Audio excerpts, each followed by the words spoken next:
என்னுடைய நண்பர் தமுக ஒரு நாள் இதை கோயம்புத்தூர் ஒரு விமானத்தில் வந்தார். வந்து என் அருகில் அமர்ந்து, இப்படி நீண்ட நாள் ஒரு பிரச்சனை இருக்கிறது, இந்த பிரச்சனையை நீங்கள் சட்டமன்றத்தில் எழுப்ப வேண்டும் என்று கேட்டார். அதற்கு பிறகு குவைத் நிகழ்ச்சியிலையும் நான் கலந்து கொண்ட போது அதை என்னிடத்தில் வலியுறுத்தினார். அதை கவனஈர்ப்பு தீர்மானமாகவும் சிறப்பு கவனஈர்ப்பு தீர்மானமாகவும் அதை எடுத்து விவாதிக்க வேண்டும் என்று முறையிட்டேன். ஆனால் அதற்கான வாய்ப்புகள் அந்த தீர்மானத்தில் பேசுவதற்கு இல்லை என்ற போதும் வேறு விதமான வாய்ப்பு கிடைத்த போது அதை மிகச் சரியாக பயன்படுத்தி அந்த போராட்ட குழு அந்த மாவட்டத்துடைய மக்களின் கோரிக்கை என்ன என்பதை முழுவதுமாக உள்வாங்கி மாண்புமிகு தமிழக அமைச்சர் பெருமக்கள் உள்ளிட்டவர்களின் கவனத்தை ஈர்த்து தமிழக சட்டமன்ற வரலாற்றில் இந்த கோரிக்கை ஒரு அதிகாரப்பூர்வமான ஒரு கோரிக்கையாக என்னால் மாற்றப்பட்டிருக்கிறது. நிச்சயம் இன்றைக்கில்லை என்றாலும் என்றைக்காவது ஒரு நாள் அந்த கோரிக்கை இந்த முதல் கேள்வியின் தொடக்கமாக அமைந்திருக்கின்ற இந்த தனி தாலுகா, அந்த மிக பின்தங்கிய மாவட்டத்துடைய வளர்ச்சி ஆகியவை உள்ளடங்கிய அந்த மக்கள், வியாபார பெருமக்கள், விவசாய பெருமக்கள், மிக மிக பின்தங்கிய அந்த மாவட்டத்தில் வாழ்கின்ற அனைத்து மக்களின் கோரிக்கை நிறைவேறுவதற்கான ஒரு முதல் ஒரு பணியை நான் தொடங்கியிருக்கிறேன். நிச்சயம் அந்த கோரிக்கை எதிர்காலத்தில் நிறைவேறும். அடுத்து 2026 தமிழக வாழ்வுரிமை இயக்கம் மேலும் முன்னேற வேண்டும். முன்னேறும் பாதை எப்படி இருக்கின்றது? அந்த முன்னேற்றத்திற்கு எங்களுடைய வாக்கு உங்களுக்கு செலுத்த அந்த வாக்கை பெற்றுத்தாருங்கள். விக்னேஷ், விழுப்புரம். தமிழக வாழ்வுரிமை கட்சி உண்மையிலேயே நான் கடந்த ஆண்டு குவைத் மண்ணிற்கு வருகை தந்த போதும் நம்முடைய நெல்லை மரக்காயர் அவர்கள் அழைப்பில் ஏற்று ஒரு சில ஆண்டுகளுக்கு முன்பு வருகை தந்த போதும் என்னுடைய முகநூல் பக்கம் தமிழக வாழ்வுரிமை கட்சிக்கு என்று தனியான யூடியூப் சேனல்கள் பெருமளவில் இல்லை, வார பத்திரிகைகள் இல்லை, தினசரிகள் இல்லை, மிகப்பெரிய வலுமிக்க ஊடகங்களில் எங்களுக்கான முக்கியத்துவம் இல்லை. ஆனால் இன்றைக்கு என்னுடைய முகநூல் பக்கங்களை தொடர்ந்து பின்பற்றக்கூடிய புலம்பெயர்ந்த உறவுகள் அனைவருக்கும் தெரியும். ஒவ்வொரு நாளும் தமிழக வாழ்வுரிமை கட்சியில் ஒரு 100 பேரில் தொடங்கி பல்லாயிரக்கணக்கான தாய் தமிழ் உறவுகள் என்று சொல்லக்கூடிய அளவில் வாய்ப்பு கிடைக்கின்ற நாட்களை எல்லாம் தொடர்ந்து தமிழக வாழ்வுரிமை கட்சியில் பல்லாயிரக்கணக்கான தமிழ்நாட்டு உறவுகள் இணைந்த வண்ணம் இருக்கிறார்கள். நிச்சயம் தமிழக வாழ்வுரிமை கட்சி ஒரு வளர்ந்து வருகின்ற தமிழ்நாட்டின் ஒரு அரசியல் இயக்கமாக இருக்கிறது. எதிர்காலத்தில் நாங்கள் தனித்து நின்றுதான் ஆட்சியை பிடிப்போம் என்று சொல்லலாம் நான் முன்வரவில்லை.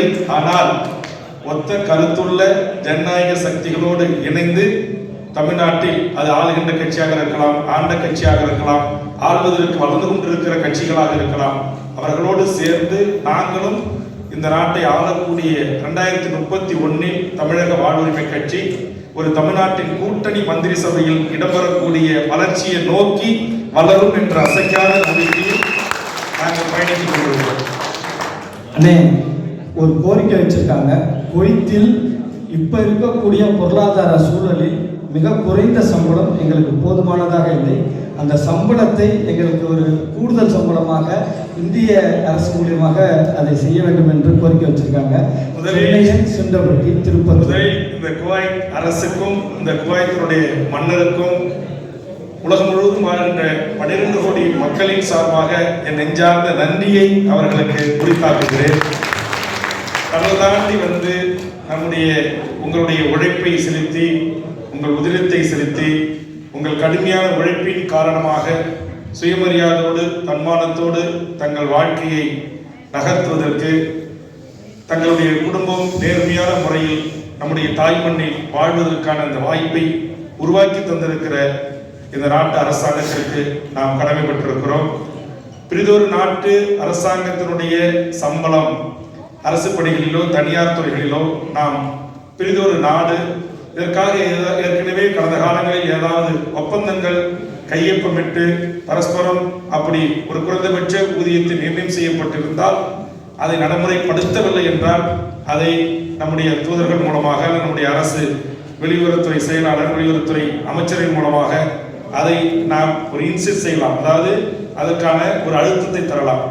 அது இல்லாத பட்சத்தில் இந்த நாட்டு அரசாங்கத்தின், அதுவும் குறிப்பாக இஸ்லாமிய நாடுகளின் சட்ட திட்டங்களில் இந்திய அரசோ அல்லது இந்திய அரசின் சட்டங்களோ அதற்கு ஏற்று இசைவாக இருக்காது என்பது என்னுடைய கருத்து. அதனால் உங்களுடைய உழைப்பு, உங்களுடைய திறமை, உங்களுடைய கூடுதல் நேர பணி, இந்த அடிப்படையில் தான் இந்த நாட்டு அரசாங்கம் உங்களுக்கு சம்பளம் வழங்குகிறது. இதை நாளைக்கே சென்று நரேந்திர மோடியிடம் சொல்லி அல்லது அமித்ஷாவிடம் சொல்லி உயர்த்தி தருகிறேன், உயர்த்தி உங்களுக்கு வாங்கி தருகிறேன் என்று உண்மைக்கு மாறான வாக்குறுதியை நான் இந்த அவையில் தர விரும்பவில்லை. வளைகுடாவில் அதிகமாக வாழக்கூடிய, அதாவது இந்தியாவிலிருந்து வந்து வசிக்கக்கூடிய இஸ்லாமியர்கள், இது எல்லாத்தையும் தாண்டி இஸ்லாமியர்களாக இருந்தாலும் அண்ணனை ஏற்று நிற்கின்றோம். தாயகத்தில் 3.5% இடஒதுக்கீடு கொடுத்துள்ளார்கள். அந்த சதவீதத்தை உயர்த்தி தர நீங்களும் குரல் கொடுக்க வேண்டும் என்று சொல்லியிருக்கிறார். கண்டிப்பாக என்னை பொறுத்தவரையில் ஒவ்வொரு சாதிக்குமாக இடஒதுக்கீடு கேட்பதை காட்டிலும் அல்லது ஒவ்வொரு மதத்திற்கும் இடஒதுக்கீடை நாம் பெரும் வாயளவில் உயர்த்தி தாருங்கள் என்று கேட்பதை விட சமூக நீதி, இங்கே திராவிட இயக்கத்தின் முன்னோடிகள், திராவிட கழகத்தினுடைய முன்னோடிகள் பலர் அமர்ந்திருக்கிறார்கள். ஒரு நாட்டில் வாழக்கூடிய அனைத்து மக்களுக்கும் சமூக நீதி சமமாக கிடைக்க வேண்டும் என்று சொன்னால் அதற்கு ஒற்றை தீர்வு சாதிவாரி கணக்கெடுப்பு. அந்த சாதிவாரி கணக்கெடுப்பு நடத்துகின்ற போது அந்த மதம் சார்ந்த கணக்கெடுப்பும் எடுப்பதற்கான வாய்ப்புகள் இருக்கிறது.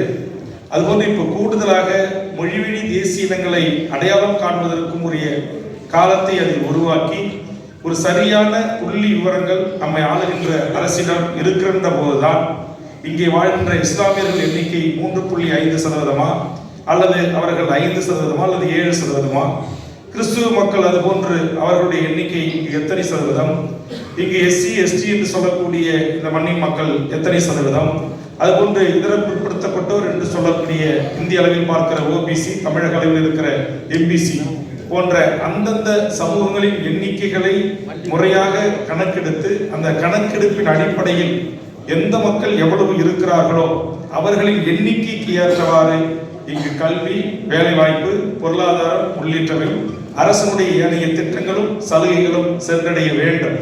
இங்கு குறைவான எண்ணிக்கையில் இருக்கின்ற அந்த குறிப்பிட்ட ஒரு சமூகத்தவரை சென்னை உயர்நீதிமன்றத்தின் 45 நீதிபதிகளில் 40 பேராக இருப்பதும் அல்லது உச்ச நீதிமன்றத்தில் இருக்கிற 70க்கும் மேற்பட்ட நீதிகளில் 65க்கும் மேற்பட்டவர்கள் ஒரு குறிப்பிட்ட சமூகத்தை சார்ந்தவர்களாக இருப்பதும், இந்திய அளவில் சுமார் 170க்கும் மேற்பட்ட நாடுகளின் தூதர்கள் ஒரே சமூகத்தை சார்ந்தவர்களாக இருப்பதும் ஜனநாயகம் அல்ல, சமூக நீதி அல்ல, சமநீதி அல்ல. ஆதலால் இந்திய முழுக்க இதர சமூகங்களையும் சாதிகளையும் கணக்கில் எடுத்து அவர்களின் எண்ணிக்கைக்கு ஏற்றவாறு எல்லா பதவிகளும் அவரவர்களுக்கு சாதி தடையில்லாமல், மதம் தடையில்லாமல் சென்று அடைவதற்கான வாய்ப்பை உருவாக்க வேண்டும் என்று சொன்னால் இது உள்ளடங்கிய ஒரு சமூக நீதிக்கான சாதிவாரி கணக்கெடுப்பும், மத ரீதியான கணக்கெடுப்பும், மொழிவழி தேசிய இனங்களின் கணக்கெடுப்பும் இது முற்றுமுழுமாக இந்திய நாட்டில் நடந்தேறினால்தான் இதற்கான சரியான பலனை சரியானவர்கள் சமமாக பங்கு பெறுவதற்கும் பங்கெடுத்துக் கொள்வதற்கும் சம வாய்ப்பு கிடைக்கும். அதை தற்போது இந்தியாவை ஆண்டு கொண்டிருக்கிற சனாதனம் பேசுகின்ற இந்திய நாட்டின் ஆட்சி அதிகாரத்தின் தலைமையில் இருக்கிற நரேந்திர மோடி அரசு அறிவித்திருக்கிறது. அதை செய்யுமா என்கிற கேள்வி தொக்கி நிற்கிறது. ஒருவேளை அப்படி செய்தால் நான் சொன்னது போல் இந்த எல்லா புள்ளிவிவரங்கள் உள்ளடங்கிய ஒரு சாதிவாரி கணக்கெடுப்பாக அது அமைந்தால் நிச்சயம் சமூக நீதி கிடைக்கும். அதற்காகத்தான் நான் கூட்டணியில் இருந்தாலும் கூட தமிழ்நாட்டின் முதலமைச்சர் முத்துவேல் கருணாநிதி ஸ்டாலின் என்கிற அந்த தலைவரிடம் தொடர்ந்து சட்டமன்றத்தில் இப்படி இந்தியாவிற்கு வழிகாட்டியாக பீகார் எடுத்திருக்கிறது, தெலுங்கானா எடுத்திருக்கிறது. அது ஒரு கணக்கெடுப்பு என்கிற அடிப்படையில், ஒரு புள்ளி விவரம் கோரல் என்கிற அடிப்படையில் என்று இன்றைக்கு வெளியில் விவாதத்துக்கு நாம் எடுத்து வைத்தாலும் கூட அதிலே கூட அந்த சமூகங்களின் எண்ணிக்கையை கணக்கெடுப்பதற்கும் அந்த சமூகங்களின் பொருளாதாரத்தை கணக்கெடுப்பதற்கும் போதுமானதாக இருக்கிறது. உச்ச நீதிமன்றத்திலோ உயர்நீதிமன்றங்களிலோ அதற்கு தடை இல்லை. ஆதலால் இந்தியாவிற்கே வழிகாட்டியாக இருக்கிற தந்தை பெரியார், ஐயா ஆணைமுத்து, சமூக நீதி காவலர் கலைஞர், அதே போன்று சமூக நீதி காப்பதற்காக 69% இடஒதுக்கீட்டை இந்திய நாடாளுமன்றத்தில் இரு அவைகளிலும் சட்டமியற்றி பாதுகாத்த மறந்த அம்மையார் ஜெயலலிதா இவர்கள் செய்த அந்த சமூக நீதி கோட்பாட்டை காப்பதற்கு அதன் தொடர்ச்சியாக நீட்சியாக சமூக நீதி அரசு திராவிட முன்னேற்ற கழக அரசு தாங்களாகவே சாதிவாரி கணக்கெடுப்பை நடத்த வேண்டும் என்கிற என் கருத்தை இதற்காகத்தான் நான் தொடர்ந்து வலியுறுத்தி வருகிறேன். தொடர்ந்து போராட்டங்களை முன்னெடுத்து வருகிறேன். ஒற்றை தீர்வு சாதிவாரி கணக்கெடுப்பு, அதனுடன் கூடிய அந்தந்த மக்களின் சமூக பொருளாதார வேலைவாய்ப்பு உள்ளிட்ட விவரங்களுடன் கூடிய துல்லியமான கணக்கெடுப்பு ஒன்றே இதற்கான தீர்வாக அமையும். நன்றி. அதை ஒட்டிய கேள்வியே தானே, தேவேந்திர குல வேளாளர் சமுதாய மக்களை எஸ்சி பட்டியலை விட்டு வெளியேற்றிய மத்திய மாநில அரசுக்கு கோரிக்கை வைக்குமாறு மரியாதைக்குரிய அண்ணன் வேல்முருகன் அவர்களிடம் கேட்டுக்கொள்கிறோம். கலைமணி ராஜா. தமிழ் சமூகத்தின் மிகப்பெரிய ஒரு ஆதி குடியான தமிழர் மரபு தேவேந்திர குல வேளாளர் என்று சொல்லக்கூடிய சமூகம். அந்த சமூகத்தில் ஒரு பகுதியினர் எங்களை தாழ்த்தப்பட்டவர் என்கிற பட்டியலிருந்து எங்களை நீக்குங்கள், நாங்கள் ஒரு விவசாய வேளாண் குடி மரபிலும் அதுபோன்று ஆட்சி பரிபாலனங்கள் செய்த மரபிலும் வந்தவர்கள் என்கிற கருத்தும், இன்னொரு பிரிவினர் புரட்சியாளர் அம்பேத்கர் அவர்கள் உருவாக்கி தந்த அரசியல் சாசன சட்டத்தின் அடிப்படையில் ஆண்டாண்டு காலமாக கல்வி வேலைவாய்ப்பு மறுக்கப்பட்ட அந்த சமூகங்களுக்கு சமநீதி கிடைக்க வேண்டும் என்று சொன்னால் அவர்கள் மேலே பெரிய சமூகம் அல்லது உயர்ந்த சமூகம், நாங்கள் மேலானவர்கள் என்று சொல்லக்கூடியவர்கள் இன்றைக்கு எந்த நிலையில் அரசு அதிகாரங்களை கைப்பற்றி வாழ்கிறார்களோ அந்த நிலை வருகின்ற வரையிலும் இந்த இடஒதுக்கீடு தொடரும் என்கிற பார்வையில் அது தொடர வேண்டும் என்று இரு வேறு கருத்துக்கள் அந்த சமூகத்தில் தோன்றிய தலைவர்கள் மத்தியில் இருக்கிற காரணத்தினால்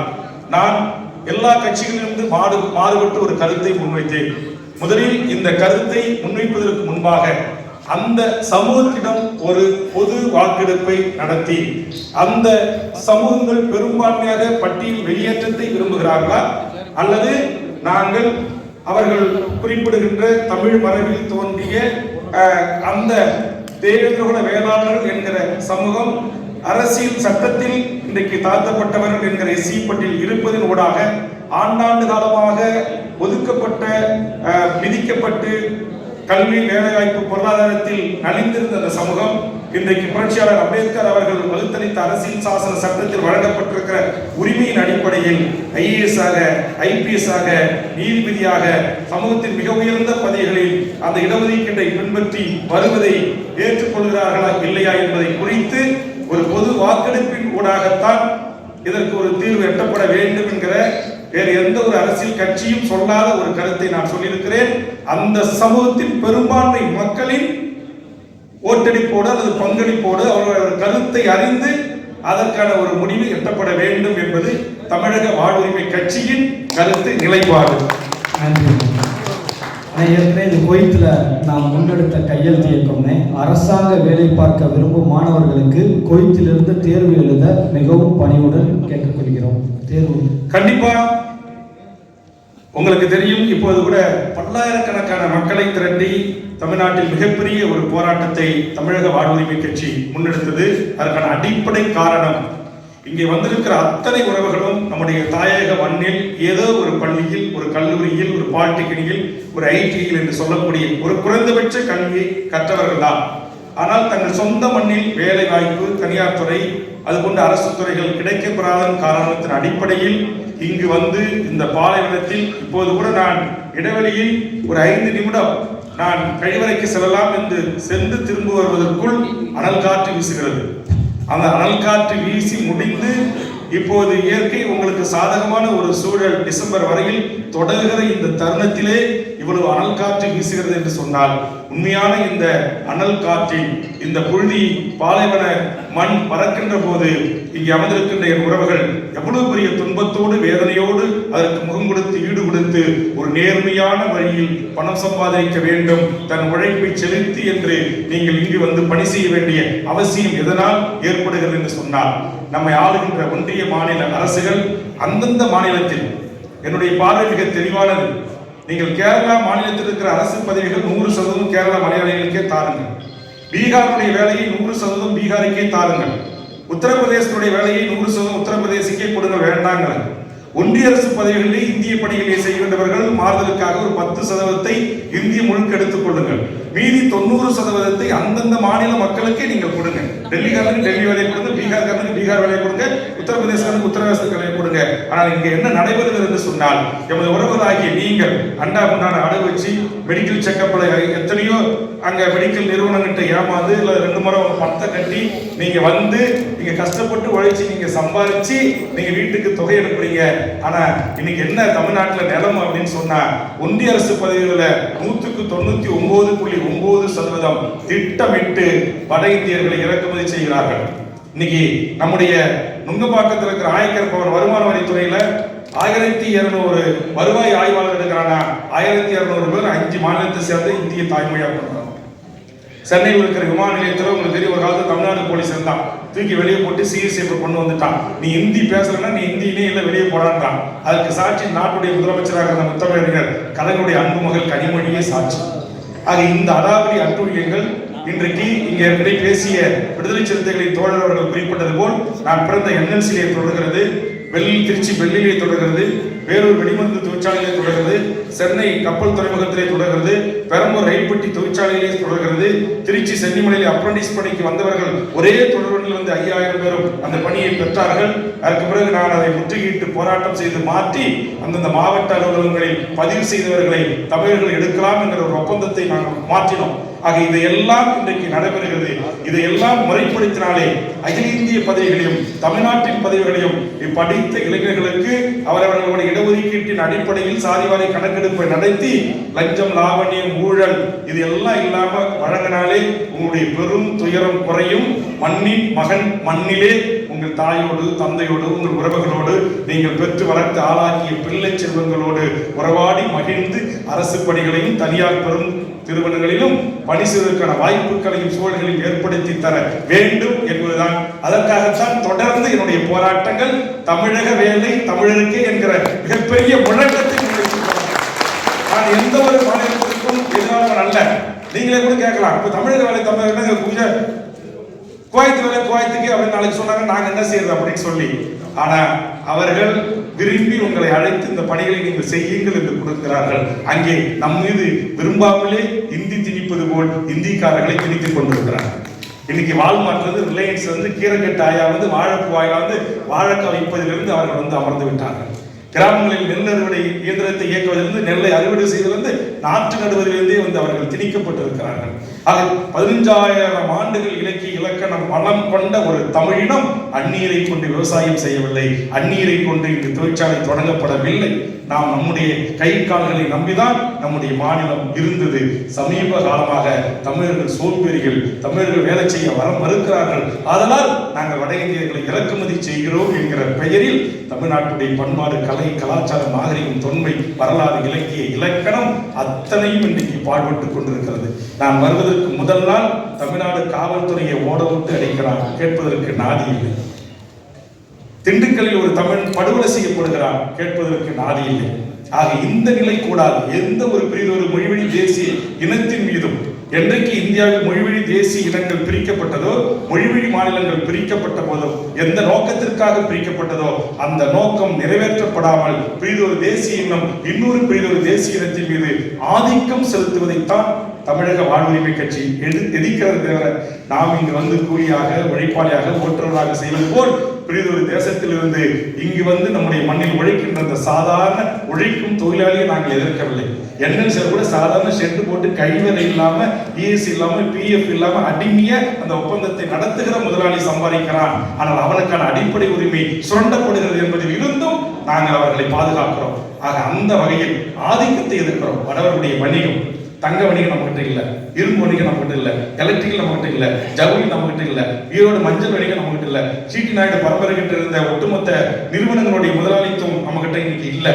யாபோது இந்த முந்திரி ஏற்றுமதி இறக்குமதி என்கிட்ட இல்ல, வைர வணிகம் நம்மகிட்ட இல்ல. இது எல்லாம் யாருக்கு இருந்துச்சு? நம்மூர் செட்டியார், நம்மூர் நாயர், நம்மூர் பொங்கல் கவுண்டர் என்று அந்தந்த சமூகத்தை சார்ந்தவர்கள், நம்மூர் ஆச்சாரி செஞ்ச வெள்ளி கொலுசு சேலத்தில் முழுவதுமாக அவர்கள் கைகளுக்கு போய்விட்டது. சென்னையில் இருக்கிற ஒரே ஒரு மால், நீங்கள் விடுமுறைகள் 15 நாள் 20 நாட்கள் தங்கி உங்கள் குடும்பத்தோடு சுற்றி பார்ப்பதற்கோ அல்லது விலையுயர்ந்த பொருட்களை வாங்குவதற்கோ செல்கின்ற போரமாக இருந்து நீங்க இருக்கிற அத்தனை ஐநாக்ஸ் திரையரங்கத்தில் இருந்து சத்தியம் காமராஜ் என்று ஒன்று கூட இந்த மண்ணின் 12 கோடி தமிழ் மக்களுக்கு இல்லை. தாய்மொழி தமிழாக கொண்ட அல்லது தமிழ்நாட்டை தாயகமாக கொண்டு வாழ்கிற மொழிவழி சிறுபான்மை மக்களாக இருக்கிற எந்த என் தமிழ் சமூகத்தின் கைகளிலும் இந்த வணிகம் இல்லை. ஒரு காலத்துல மன்னடி எடுத்துட்டா இன்னைக்கு இஸ்லாமியர்களுக்கு தான் இரும்பு வணிகம் இருக்கும். இன்னைக்கு அவன் அங்க டோல்கேட் போட்டான், இது மார்வாடி கோட்டை, உள்ள வரலாம் எங்களை கேட்டு வாங்கன்றான். ஆக ஆதிக்கத்தை எதிர்க்கிறோம். அதே நேரத்தில் இந்த மக்களுக்கான வாழ்வுரிமை பாதுகாக்கப்பட வேண்டும். இன்னைக்கு ஹோலி பண்டிகை எப்படி வந்திருக்கு? விநாயகர் சதுர்த்தி. நானும் எங்க ஊர்ல 30 வயசு சின்ன வயசுல குழந்தையா இருக்கும்போது எங்க அம்மா ஒரு பசுமாட்டு சாணியை எடுத்து குடிச்சு அருகம்புல்ல வச்சு அப்படியே ஒரு சாமி கும்பிட்டு தூக்கி குளத்திலே கேணிலே போட்டுருவாங்க. இன்னைக்கு விநாயகர் ஊர்வலம் என்கிற பெயரில், அதுவும் குறிப்பா இஸ்லாமியர்கள் இருக்கின்ற அவர்கள் பள்ளிவாசல்கள் மசூதிகள் வழியாக சென்று ஒரு மத நல்லிணக்கத்திற்கு கேடு விளைவிக்கிற பண்பாட்டை என் தமிழ் சமூகத்திற்கு திணிக்கிற ஆதிக்கத்தை வேல்முருகனும் தமிழக வாழ்வுரிமை கட்சியும் எதிர்க்கிறது. அதனால் புலம்பெயர்ந்து வாழ்கின்ற எமது உறவுகளாகிய நீங்கள் உங்கள் கல்விக்கு ஏற்ற வேலையை புலம்பெயர்ந்த நாடுகளில் செய்வதிலே அதை தருகின்ற நாடுகளுக்கு நன்றி சொல்கிறோம். பாதுகாப்பாக உங்களை பாதுகாப்பாக வைத்துக் கொள்ளுகிற அரசாங்கத்துக்கு நன்றி சொல்கிறோம். ஆனால் எங்கள் அரசாங்கத்திடம் எங்கள் இளைஞர்களுக்கு எங்கள் மண்ணில் வேலை தாருங்கள் என்பதுதான் எம் கட்சியினுடைய பிரதான இயக்கம். நன்றி.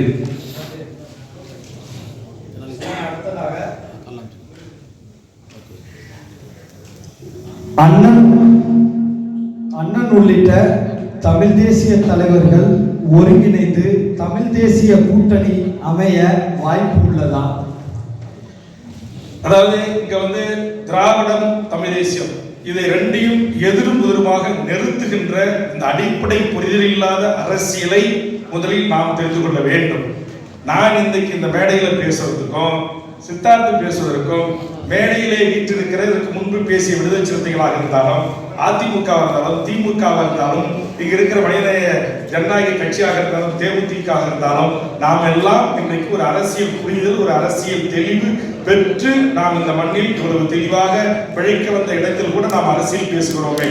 இதற்கு அடிப்படை நாதமாக இருந்தது திராவிட இயக்கங்கள். அதை மறுதளிக்கவே முடியாது.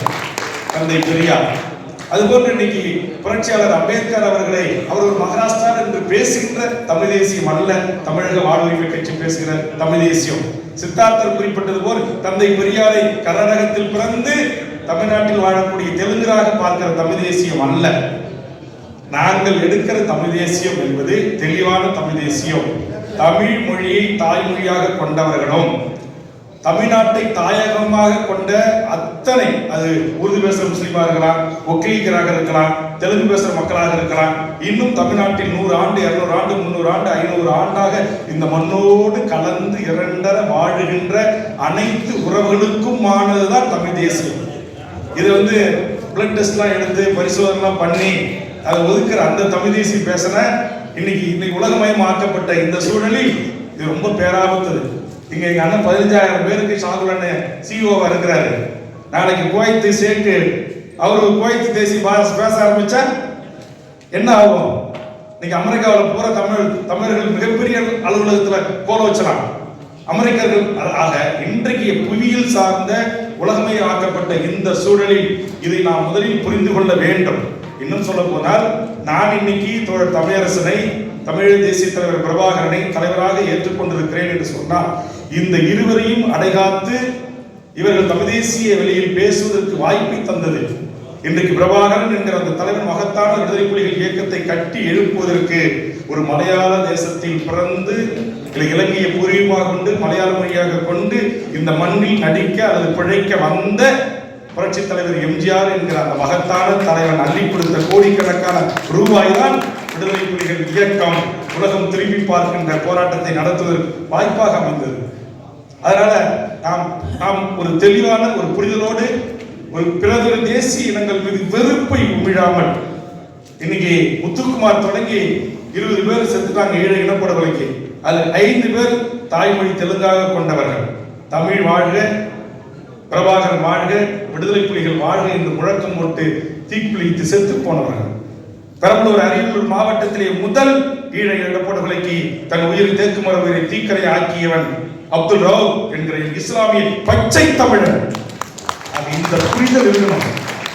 இந்த புரிதல் இன்னைக்கு நிறைய பேர்கிட்ட இல்லை. ஏன்? தூத்துக்குடி ஸ்டெர்லைட்ஸ்ல என்னை கைது செய்து கொண்டு போற காட்சியை பார்த்துட்டு என் கட்சியில் தீவிர செயல்பாட்டில் இருந்த சாகுல் போயிடலாம். பரங்கிப்பேட்டை சேர்ந்த ஒரு இஸ்லாமிய சகோதரன் அஸ்கர் அலி, எங்க வேல்முருகன் ஒரு போராளி, நேர்மையானவர், நல்லவர், லஞ்சம் வாங்க மாட்டார், பொய் சொல்ல மாட்டார், எந்த கெட்ட பழக்கத்தை ஆளாக அவர் இப்படி கைது பண்ணி சிறைப்படுத்துறாங்களே என்று தன் தேக்குமர உடலை தீயிட்டு கொளித்துக் கொண்ட ஒரு இஸ்லாமிய உறவு.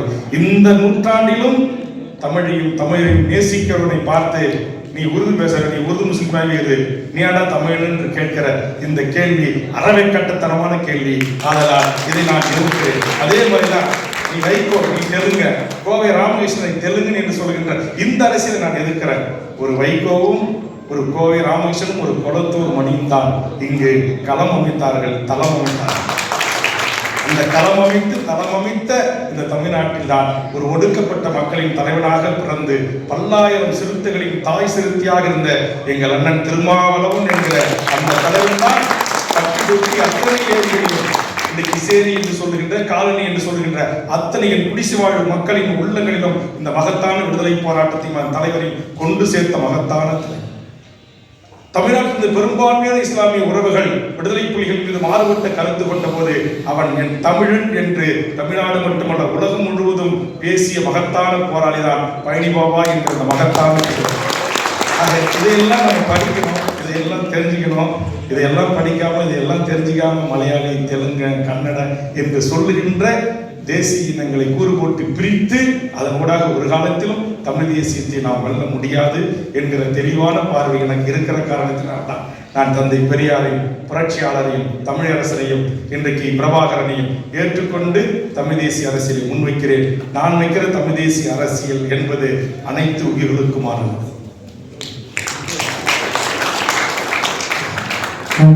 அருமை. தாங்கள் பாட்டாளி மக்கள் கட்சியிலிருந்து விலகி தனி கட்சியை ஆரம்பித்தது முதல் இன்று வரை ஏன் தனித்து போட்டி காணவில்லை? ஜியாவுல்லா அதிலே நண்பர் சமீப காலமாக என்னை பின்பற்றக்கூடியவர் என்று நினைக்கிறேன். தனியாக கட்சியை தொடங்கி ஒரு மாற்று அரசியலை உண்மையிலேயே சாதி இல்லாத, மதம் இல்லாத, லஞ்ச லாவணியம் இல்லாத, ஊழல் இல்லாத, ஓட்டுக்கு பணம் கொடுக்காத ஒரு மாற்று அரசியலை முன்வைக்க வேண்டும் என்றுதான் பாட்டாளி மக்கள் கட்சியிலிருந்து என்னை வெளியேற்றிய பிறகு 2016ஆம் ஆண்டு நெய்வேலி தொகுதியில் தனித்து நான் போட்டியிட்டேன். அப்படி தனித்து நான் போட்டியிட்ட போது என்னுடைய உழைப்புக்கும் என்னுடைய நேர்மைக்கும் தமிழக மக்கள் கொடுத்த அங்கீகாரம் என்பது அன்றைக்கு தமிழ்நாட்டுடைய எதிர்கட்சி தலைவராக இருந்த மதிப்புமிகு கேப்டன் விஜயகாந்த் அவர்களும் போட்டியிட்டார், தமிழிசை அவர்களும் போட்டியிட்டார்கள், சீமான் அவர்களும் போட்டியிட்டார்கள் கட்சியின் தலைவர்களாக. ஆனால் அவர்கள் யாரும் வைப்பு தொகையை பெற முடியவில்லை. நான் நேசித்த, நான் போராடிய அந்த மக்கள் என்னை வெற்றி பெற செய்ய வேண்டும் என்று நினைத்து வாக்களித்திருந்தாலும் கூட 32,000 சொச்சம் கிட்டத்தட்ட 30,000 வாக்கு போஸ்ட் ஓட்டு சேர்த்து ஒரே ஒரு அரசியல் கட்சி தலைவர் மட்டும்தான் 2016இல் வைப்பு தொகையை தனியாக நின்று பெற்றேன். அது வரலாறு, ஒரு பெருமையாக சொல்லிக் கொள்ளலாம். ஆனால் நான் வெற்றி பெற்று சட்டமன்றத்தில் என் குரல் ஒலிக்க வேண்டும், குரலற்ற மக்களின் குரல் ஒலிக்க வேண்டும் என்று சொன்னால் தமிழக வேலை தமிழருக்கு, தொழிலாளர்கள் 8 மணி நேரத்தை 18 மணி நேரமாக மாற்றக்கூடாது என்கிற பிரச்சனை, ஸ்டெர்லைட், பரந்தூர் விமான நிலையம், தூத்துக்குடி பிரச்சனை என்று எல்லா தமிழ் சமூகத்தின் மீத்தேன் ஈத்தேன் என்கிற எல்லா பிரச்சனைகளையும் சுங்கச்சாவடி வரையிலும் சட்டமன்றத்தில் என் குரல் ஒலிக்க வேண்டும் என்று சொன்னால் இன்னும் ஒரு 20,000 ஓட்டு இருக்கு. அது இன்னைக்கு தமிழ்நாட்டில் கடகோடி மேகமலை என்று சொல்லக்கூடிய தேனி மாவட்டத்தின் கடகோடி மலை கிராமம் வரையிலும் இன்றைக்கு பூத் கமிட்டி போடக்கூடிய, பூத் ஏஜென்ட் உட்கார வைக்கக்கூடிய 20 அரசியல் கட்சிகள் தமிழ்நாட்டில் இருக்கிறது என்று சொன்னால் அது ஒன்று திராவிட முன்னேற்ற கழகம், இன்னொன்று அனைத்து இந்திய அண்ணா திராவிட முன்னேற்ற. ஆக இந்த 20 அரசியல் கட்சிகளோடு சேர்ந்தால்தான் வெற்றி பெற முடியும் என்கிற யதார்த்தத்தை நான் உணர்ந்த காரணத்தினால் தமிழ்நாட்டின் சம அளவிலான அரசியல் புவி சார்ந்த சூழலை உணர்ந்த காரணத்தினால்தான் நான் திமுக அல்லது அதிமுகவோடு சேர்ந்தால்தான் அவர்களோடு 2 சீட்டு 5 சீட்டோ 10 சீட்டோ கொஞ்சம் கொஞ்சமா மேல வந்து அப்படி வருகின்ற எம்எல்ஏக்கள், நீங்க உங்களுக்கு தெரியும் 4 ஆண்டு காலம் என்னுடைய பணி. திமுக நண்பர்களுக்கே சில நேரம் எங்களுக்கு வருத்தம் இருக்கலாம். நான் எதற்கும் பயப்பட மாட்டேன், யாருக்கும் பயப்பட மாட்டேன். சட்டமன்றத்தில் என் மனதில் பட்டதை பட்டென்று எடுத்து கேள்வி கேட்கிறேன். அதன் மூலமாக தமிழ்நாட்டில் பல பிரச்சனைகளுக்கு தீர்வு கண்டிருக்கிறேன். அதற்கு பட்டியல் வாசிக்க வேண்டும் என்று சொன்னால் அது நீண்ட நேரம் ஆகும். அது நான் என்னுடைய தனிப்பட்ட பெருமை பேசுவதாக கூட ஆகிவிடலாம். என்னை கூட நிறைய பேர் தோல் செய்கிறார்கள், ஒத்த சீட்டு எம்எல்ஏ, ஒத்த சீட்டு முத்துப்பாண்டின்றாங்க. இந்த ஒத்த சீட்டு தான் முத்தமிழரின் தலைவர் கலைஞரிடத்தில் போராடி அன்னைக்கு பாட்டாளி மக்கள் கட்சி மத்திய சுகாதாரத்துறை அமைச்சராக இருக்கின்ற போது மாவட்டத்திற்கு ஒரு மருத்துவ கல்லூரி என்கிற ஒரு கான்செப்டை தமிழக சட்டமன்றத்தில் விதைத்து இன்னைக்கு தெற்காசியாவிலேயே 36 மெடிக்கல் காலேஜ் இருப்பதற்கு பிள்ளையார் சொல்லி இட்டவன் வேல்முருகனாகி அடியே. அதுக்கு முன்னாடி இருந்த மருத்துவக் கல்லூரிக்கு பிறகு 2 திராவிட கட்சிகளுமே சில பேர் திட்டிட்டு இருக்கிறான். கலைஞர் கொண்டு வந்தார், உடனே நான் மட்டும் சும்மாவா, நானும் பச்சை தமிழ் தான், என்னாலும் முடியும் என்று அண்ணன் எடப்பாடி அவர்கள் 11 மெடிக்கல் காலேஜை கொண்டு வந்தாங்க. ஆனா இங்க என்ன செய்யறாங்க, சில பேர் திராவிட கட்சியாலே அழிஞ்சு போச்சு நாடு, திராவிட சுடுகாலம், இதெல்லாம் தப்பு. அடுத்தது அண்ணா யூனிவர்சிட்டி கிண்டியில் இருந்துச்சு, திருச்சியில் இருந்துச்சு, சிவகங்கை அழகப்பா யூனிவர்சிட்டி இருந்துச்சு, ஒரு சில யூனிவர்சிட்டிகள் இருந்துச்சு. அதை மாவட்டத்திற்கு ஒரு யூனிவர்சிட்டியாக கொண்டு வந்து ஏழை எளிய மாணவ செல்வங்களுக்கு பொறியியலை அரசே தர வேண்டும் என்ற எனது கோரிக்கைத்தான். அப்படி நான் வைத்ததை கொள்கை ரீதியாக கலைஞர் ஏற்றுக்கொண்டு பண்ருட்டி பணிக்கும் விளக்கத்தில் 100 கோடி ரூபாயில் நான் கொண்டு வந்த அந்த அண்ணா பல்கலைக்கழகம் தான் இன்றைக்கு தமிழ்நாடு முழுக்க விரிந்திருக்கிறது. அதற்கும் அடிகோடிய வேண்டாம். சரி, 2 தலைவர்கிட்ட 2 சாதிச்ச 3வது முத்துவேல் கருணாநிதி ஸ்டாலின் அவரிடத்திலே இந்த எம்எல்ஏ ஒத்த சீட்டு உள்ள போய் உட்காந்துதான் சொன்னேன். உங்க அப்பா கிட்ட கல்லூரி கேட்டம் கொடுத்தாரு, மெடிக்கல் காலேஜ் கொள்கை ரீதியாக அறிவிச்சாரு. அப்புறம் உங்க அப்பா கிட்ட இன்ஜினியரிங் கல்லூரி கேட்டேன், அறிவிச்சாரு. பண்ருட்டில் முதல் காலேஜ் வந்து தொடங்கி வச்சாரு. நீங்க தொகுதிக்கு ஒரு கலை அறிவியல் கல்லூரியை அரசே அறிவித்து என் ஏழை மாணவர் செல்வங்களுக்கு இலவச கல்வியை அரசு தர வேண்டும் என்று சொன்னேன். அதை ஏற்றுக்கொண்டு பண்ருட்டியில் அரசு விழாவில் அறிவித்தார். இன்றைக்கு 234 தொகுதியிலும் அரசு கலை அறிவியல் கல்லூரிகளை இந்த ஒத்த எம்எல்ஏ தான் கொண்டு வருது. ஆக காரியம் பெருசா வீரியம் பெருசா என்று சொன்னால், பெரிய கட்சிகள் வாக்குகள் இருக்கிற கட்சியோடு சேர்ந்து சில இடங்களை பெற்று அதனூடாக மக்களுக்கு, குரலற்ற மக்களுக்கு குரலாக ஒழிப்பதும் அதனூடாக மக்களுக்கு சில பணிகளை செய்வதும் தான் அறிவார்ந்த அரசியல். அதைத்தான் தந்தை பெரியாரும் பேரங்கர் அண்ணாவும் தலைவர் கலைஞரும் தோழர் தமிழரசனும் ஐயா புலவர் கலியபெருமாளும் எங்களுக்கு பயிற்றுவித்த அரசியல். நன்றி. நன்றி அண்ணா. ஒருத்தர் தெரியாம கேட்டிருக்காங்க, உங்கள் கட்சி தஞ்சை மாவட்டம் பட்டுக்கோட்டை அதிரை பகுதிகளில் உள்ளதா? அதிராம்பட்டினம் இருக்கிறது. அதிராம்பட்டினத்தில் பஷீர் என்கின்ற ஒருவர் மாவட்ட செயலாளர் இருக்கிறார். கட்சி வளர்ந்து வருகிறது. இப்போது கூட 16ஆம் தேதி நாங்கள் பல்வேறு பகுதிகள், புதுக்கோட்டை மாவட்டத்தை உள்ளடக்கிய பல்வேறு பகுதிகளிலிருந்து மீனவர் உறவுகளை அணிதிரட்டி படகுகளின் மூலமாக கச்சத்தீவு ஏன் மீட்கப்பட வேண்டும் என்பதற்காகவும், அடுதாக என்கிற இலங்கை ஜனாதிபதி கச்சத்தீவிலே வந்து இறங்கி ஆணவத்தோடு இந்திய மக்களை, இந்திய அரசை மிக ஒருமையில் பேசிய இதற்கு வருத்தம் தெரிவிக்க வேண்டும் என்கிற கருத்தின் அடிப்படையிலும் மீனவர்களுக்கு தரப்படுகின்ற தொடர் தொல்லைகளுக்கு ஒரு முடிவு எட்டப்பட வேண்டும். மோடி 55 மார்க் கொண்ட நரேந்திர மோடி ஆட்சிக்கு வந்தால் தனியாக ஒரு மீன்வளத்துறை அமைச்சரை நாங்கள் நியமிப்போம். ஒரே ஒரு மீனவனை கூட கைது செய்ய அனுமதிக்க மாட்டோம். ஒரே ஒரு படகுகளை கூட இலங்கை ஏலமிட அனுமதிக்க மாட்டோம் என்று மாறிட்டிய அந்த 55 இஞ்சி மார்பு கொண்ட நரேந்திர மோடியை நோக்கி கேள்வி எழுப்பதற்காக இவர்கள் சொன்ன அதே பகுதியில் தான் வருகிற 16ஆம் தேதி நானே படகேறி கச்சத்தீவை நோக்கி பயணிக்கிற போராட்டம் உங்கள் வாழ்த்துக்களோடு நடக்க இருக்கிறது. நன்றி அண்ணன். அன்னைக்கு 2 கேள்வி வட மாநிலத்தோர் வடலூர் மணிகண்டன், தென்காசி ஹுசேன். அடுத்ததாக ஆடுதுறை பேரூராட்சி அலுவலகத்தில் மா.க. ஸ்டாலின் அவர்களுடைய கொலைவெறி தாக்குதல் கண்டனம் தெரிவிக்க வேண்டும். எந்த ஒரு தனி மனிதராக இருந்தாலும் அவர் ஒரு உயிரை, அது இஸ்லாமியர்கள் சொல்வது போல் இறைவன் கொடுத்த, அல்லாஹ் கொடுத்த உயிரையோ